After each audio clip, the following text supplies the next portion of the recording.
सुप्रभात, स्वागत है आपका न्यूज नट्स की मॉर्निंग बुलेटिन में। चलिए शुरू करते हैं राजस्थान की बड़ी खबरों से। जयपुर में आज सीतापुरा जेसीसी में बड़ा प्रवासी राजस्थानी दिवस आयोजित होगा।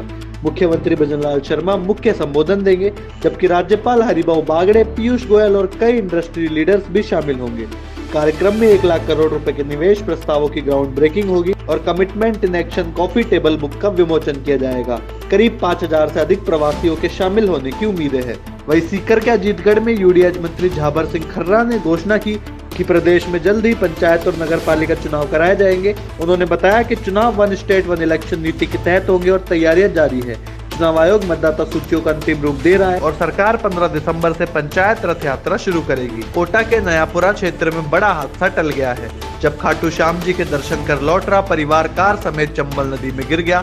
7 महिलाएं और 2 पुरुषों वाली यह लग्जरी कार अचानक अनियंत्रित होकर नदी में जा गिरी, लेकिन पानी कम होने से सभी सुरक्षित बाहर निकाल लिए गए। हल्की चोटों के बाद सभी को अस्पताल से छुट्टी दे दी गई है।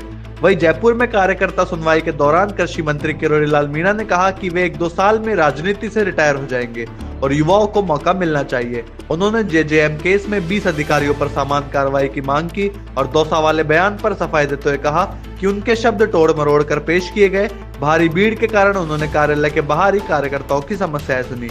वहीं राजस्थान में फिलहाल सर्दी के तेवर नरम है। वहीं दिसंबर के दूसरे पखवाड़े में कड़ाके की ठंड लौट सकती है। मौसम विभाग ने 10 और 11 दिसंबर को 5 जिलों में शीतलहर को लेकर येलो अलर्ट जारी किया है।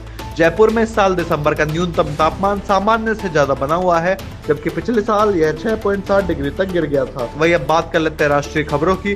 तो संसद में चुनावी सुधारों पर बहस के दौरान राहुल गांधी ने सरकार पर तीखे सवाल उठाए।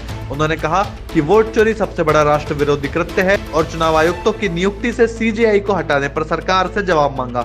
राहुल ने सीसीटीवी फुटेज की पारदर्शिता और चयन पैनल की निष्पक्षता पर भी सवाल उठाए। वहीं पंजाब कांग्रेस में बड़ा विवाद सामने आया है। पार्टी विरोधी बयानबाजी के चलते नवजोत सिंह सिद्धू की पत्नी नवजोत कौर को पार्टी से निलंबित कर दिया गया है। निलंबन के बाद उन्होंने कहा कि वे भ्रष्ट लोगों का साथ नहीं देंगी। इसी बीच सांसद रंधावा ने उन्हें मानहानि का नोटिस भेजकर माफी मांगने की चेतावनी दी है। वही अब बात कर लेते हैं अंतर्राष्ट्रीय जगत की। तो इंडोनेशिया की राजधानी जकार्ता में 7 मंजिला इमारत में भीषण आग लग गई, जिससे अब तक 20 लोगों की मौत हो चुकी है। मृतकों में 15 महिलाएं और 5 पुरुष शामिल है। कई लोग अब भी अंदर फंसे हैं, जिससे मृतकों का आंकड़ा बढ़ सकता है। रेस्क्यू टीमें लगातार बचाव कार्य में जुटी है। वही थाईलैंड कंबोडिया सीमा पर फिर से भीषण संघर्ष भड़क उठा है। दोनों देशों की सेनाओं के बीच गोलीबारी, हवाई हमले और जमीनी झड़पें जारी है। 900 साल पुराने प्रिया विहार मंदिर को लेकर विवाद दोबारा तेज हो गया है। आईसीजे के फैसलों के बावजूद थाईलैंड इसे पूरी तरह स्वीकार नहीं करता, जिससे हालात फिर युद्ध जैसे हैं। चलिए अब बात कर लेते हैं बिजनेस जगत की। तो माइक्रोसॉफ्ट ने भारत को दुनिया का सबसे बड़ा एआई हब बनाने के लिए 1.5 लाख करोड़ रुपए के मेगा निवेश का ऐलान किया है। दिल्ली में सत्या नडेला और पीएम मोदी की मुलाकात में एआई तकनीक, स्किल डेवलपमेंट, बड़े डेटा नेटवर्क पर सहमति बनी। इस निवेश से देश में नए डेटा सेंटर, क्लाउड सिस्टम और सुरक्षित स्वदेशी नेटवर्क तैयार होंगे। वही हवाई संकट के बीच डीजीसीए ने इंडिगो की उड़ानों में 5% की कटौती का आदेश दिया है। हर दिन 2300 उड़ानें चलाने वाली कंपनी की करीब 115 डेली फ्लाइट्स तुरंत कम होंगी।